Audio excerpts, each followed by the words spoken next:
Ready? Play.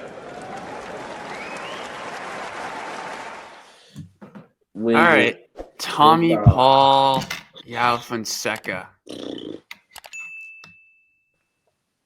Where should we start? We'll start with Tommy Paul.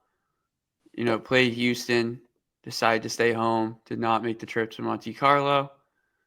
He ends up losing to Brooksby in a tight three-setter. Brooksby I goes on to win it all.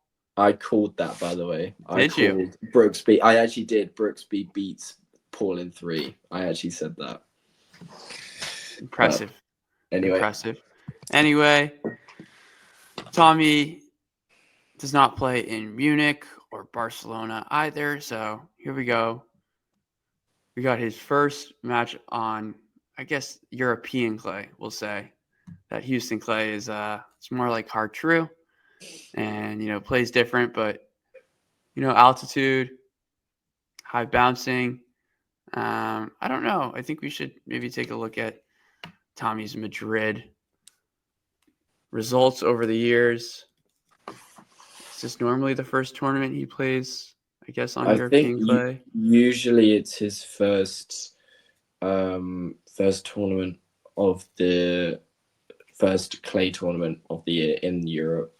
Mm-hmm. Tends to skip Monte Carlo, but yeah, obviously made the semi-finals in Rome last year.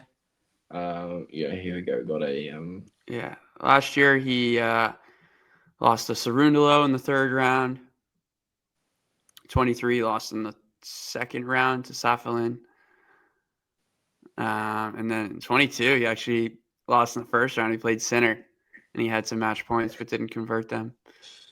that So, lost to look, I mean, lost to Safulin in 23. He's got a sting. I mean, yeah, there are definitely some avoidable losses here.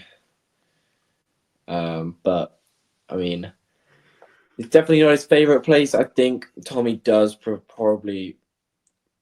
Well, he's had better results in Rome. He's a very good mover around the court. Got a very flat backhand. But yeah, we'll see. Had 3 weeks at home.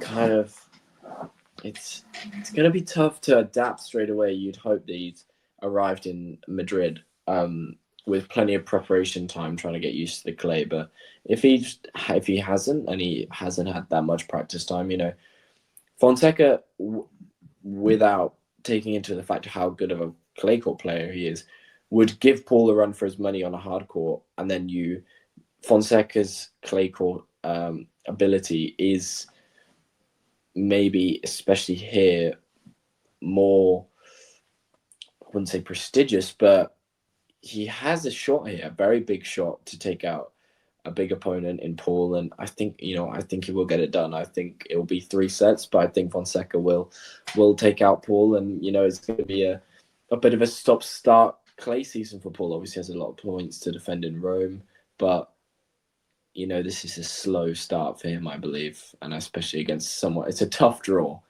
first up for him. Yeah, I would also agree with that. I think the altitude definitely helps Fonseca a lot more in this situation and hurts Paul in a sense. Paul can be aggressive, especially with that forehand. He flattens it out. But, here, like, you just can't really give Fonseca too much, opportunity from the ground. Tommy's really going to have to try and play with shape to get, Fonseca into, I'd say, just like less attacking positions and kind of grind his way through points in that sense. But yeah, you're just going to need a lot of variety and find ways to frustrate Fonseca because unfortunately this is kind of like a paradise for him. And yeah, I mean, obviously he went home, he went to Rio to do his training block, and now he's got a match under his belt where I didn't think he really found his range, but that comes with more time and more playing. So yeah, I could see 3, but I just think from the ground level, like Fonseca is just gonna overpower Paul a bit. Yeah, and Tommy Paul can. The thing I've always seen about Paul is that For a set of tennis, he can play some, or like for 4 or 5 games, he can play some like untouchable stuff, like so good. But I don't think I've ever seen him sustain that for a full match. Right. I mean, this doesn't factor in because it wasn't on the clay, but US Open against Sinner last year was 4-love up against Sinner, and obviously that's like prime. I mean, US Open hardcore Sinner, that's like prime sort of stuff. He was 4-love up in that first set and then lost the first set 7-6. Like, he can play that sort of tennis, but then it sort of like fades away, and it's tough. But I just think Fonseca's got more to him about on the clay surface. But yeah, we'll see. Maybe Paul will show us both up and he'll win in straights. But as long as Fonseca's consistent enough, I think this is going to be Fonseca a battle with himself. If he can, make those neutral balls. He loves it when the ball sits up for him on a clay court. Fonseca could put it away all day, but yeah, if Paul gives him too many neutral rally balls, Fonseca will really pull him around the court, and Paul's got no real combat weapons in that situation. If Fonseca, I wouldn't say that Paul has any bigger weapons than Fonseca does, so it's going to be tough for him. Right, that's the difficult part, and the athleticism is only going to help him so much on the quicker surface. That kick serve as well. Right, right.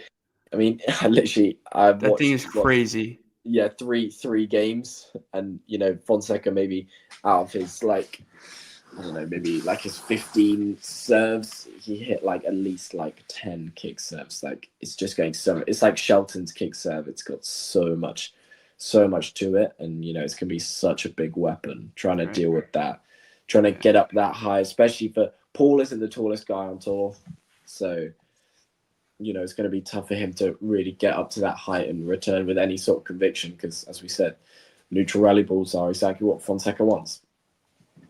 Spot on. If you enjoyed this video, make sure you hit that like button.